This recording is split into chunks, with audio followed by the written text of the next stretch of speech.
تازہ ترین ویڈیوز کے لیے چینل کو سبسکرائب کر کے بیل آئیکن اور آل نوٹیفیکیشن پر کلک کریں تاکہ آپ کو ملے ہر اپڈیٹ سب سے پہلے۔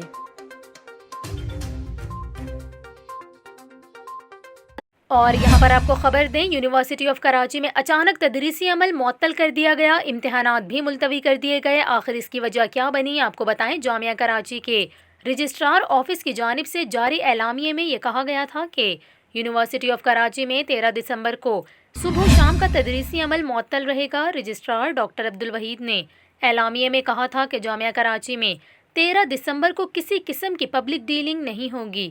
ڈاکٹر عبدالوحید کا مزید کہنا تھا کہ ملتوی امتحانات کی نئی تاریخ کا اعلان متعلقہ شعبہ جات کی جانب سے کیا جائے گا۔ واضح رہے کہ کراچی یونیورسٹی کی انتظامیہ کی جانب سے اچانک امتحانات ملتوی کرنے کی وجوہات بتانے سے گریز کیا گیا ہے۔